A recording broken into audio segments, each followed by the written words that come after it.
మా న్యూస్ ఛానల్ని సబ్స్క్రైబ్ చేయండి.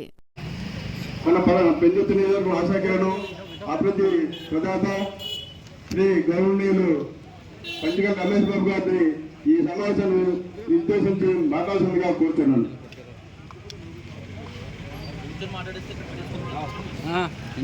నమస్కారం. ఏదైతే ఈ జగన్మోహన్ రెడ్డి ప్రభుత్వం చేసిన అపచారం ఉందో, నిన్ననే ముఖ్యమంత్రి గారు సుదీర్ఘమైన ప్రెస్ మీట్లో అన్ని వివరంగా వివరించారు. వింటున్న ప్రతి ఒక్క వ్యక్తికి కూడా ఎక్కడెక్కడ తప్పు జరిగింది, ఎక్కడ టెస్ట్ చేశారు, ఎక్కడ టెస్ట్ రిపోర్ట్ వచ్చింది, అది ఎవరికి సంబంధించింది అనేది కూలంకుషంగా చెప్పడం జరిగింది.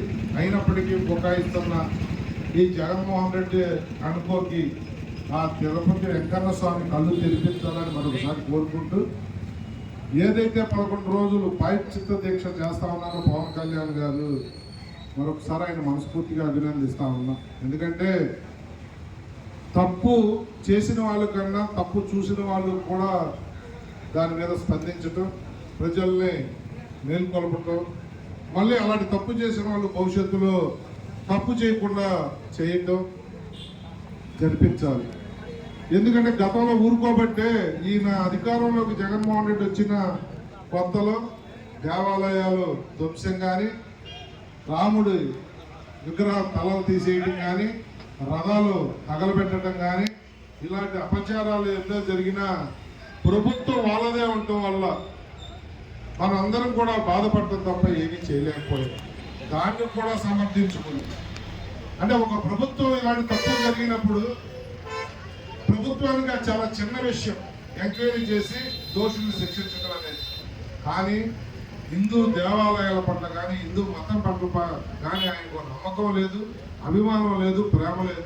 కేవలం హిందువులు ఆయనకి ఓటు వేయడం కోసమే కావాలి అని చెప్పి నిరూపించాడు. కాబట్టి ఆయన పరిస్థితి, ఆయన దుస్థితి మొన్న ఎలక్షన్లో మనం చూసాం. నేను కోరేది ఒకటే, మనం మేలు చేయకపోయినా పర్లేదు కానీ సమాజానికి కీడు చేయకూడదు. సమాజానికి కీడు చేసి ఎవరి మనోభావాలను దెబ్బతీయకూడదు. నిజంగా చెప్తా ఉన్నాను, బాధపడాల్సిన విషయం ఏంటంటే కొన్ని మతాల వాళ్ళు కొన్ని జంతువుల మోసం కానీ, జంతువుల అవశేషాలు కానీ తెచ్చడానికి ఇష్టపెట్టుకోరు. ఆవు మాంసం కానీ, గేదె కొవ్వు కానీ, ఆవు కొవ్వు కానీ, పంది కొవ్వు కానీ కొన్ని మతాలు తీసుకో. అలాంటిది మన ప్రసాదం అనగానే అన్ని మతాల వాళ్ళు తినేది. దాని విలువ తగ్గించిన ఈ భక్తులకి ఆ భగవంతుడు తిరుపతి వెంకన్నే కళ్ళు తెరిపించాలని మరొకసారి కోరుకుంటూ, నా ముందు మాట్లాడిన వక్తలందరూ కూడా హిందూ మతం పట్ల, అన్ని మతాల గౌరవం పట్ల, మర్యాద పట్ల చాలా బ్రహ్మాండంగా మాట్లాడారు. నేను కూడా రేపటి నుంచి జరిగే కార్యక్రమాలు ఇంకా కొన్ని సూచనలు చేస్తా ఉన్నా. రేపటి నుంచి 11 రోజులు మేము చేసే కార్యక్రమాల్లో అన్ని మతాల వారిని కూడా మేము ఇన్వాల్వ్ చేయాలా. ఎందుకంటే ఇది ఎవరు సమర్థించేది కాదు, ఏ మతాన్ని వెనకేసుకొచ్చే కార్యక్రమం కాదు. అన్ని మతాలను కలుపుకుని వెళ్ళాలా.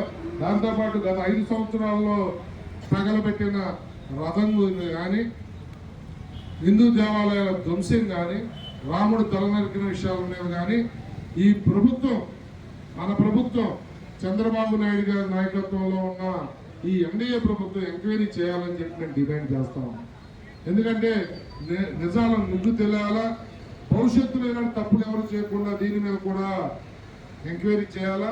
నిన్న జరిగిన ఈ లడ్డూ కల్తీ మీద సిట్ చేసిన చంద్రబాబు నాయుడు గారు, ముఖ్యమంత్రి గారు, గతంలో జరిగిన ఈ అపచారాల మీద, ఈ రథం తగలబెట్టడం మీద, రాముడి శిరస్సు ఖండించడం మీద, హిందూ దేవాలయాల ధ్వంసం మీద కూడా శక్తి వేయాలి అని చెప్పి డిమాండ్ చేస్తా ఉన్నాం.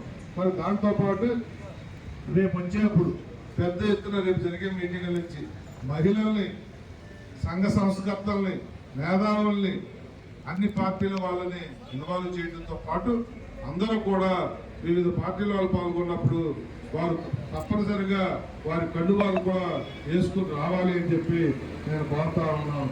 దాంతోపాటు సిట్ చేసి ప్రజల మనోభావాలు దెబ్బతీయకుండా దీనికి ఒక మంచి కార్యక్రమాన్ని సిట్ ద్వారా ఎంక్వైరీ చేసిన ముఖ్యమంత్రి చంద్రబాబు నాయుడు గారికి మనస్ఫూర్తిగా ధన్యవాదాలు, కృతజ్ఞత తెలియజేస్తూ, అలాగే ప్రాయశ్చిత్త దీక్ష తీసుకున్న పవన్ కళ్యాణ్ గారికి కూడా మనస్ఫూర్తిగా ధన్యవాదాలు, కృతజ్ఞతలు తెలియజేస్తూ ఆ ఇద్దరు నాయకుల నాయకత్వంలో ఈ రాష్ట్రంలో కానీ కేంద్రంలో బీజేపీ నాయకత్వం స్పందించిన తీరుకు కానీ వారు కూడా వివిధ మంత్రులు కానీ పెద్ద ఎత్తున జాతీయ అధ్యక్షుల దగ్గర నుంచి కింద వరకు కూడా వారు స్పందించిన తీరుకి చాలామంది ఈ దేశంలో ఇతర దేశాల్లో స్పందిస్తున్న వాళ్ళందరికీ కూడా వారి మనోభావాలు దెబ్బతిన్నందుకు ఈ ప్రాయశ్చిత్త దీక్ష ద్వారా వారికి కూడా మేము సంఘీభావం అలాగే వారి మనోభావాలు దెబ్బతిన్నందుకు విచారం వ్యక్తం చేస్తూ భవిష్యత్తులో ఏమైనా జరగకుండా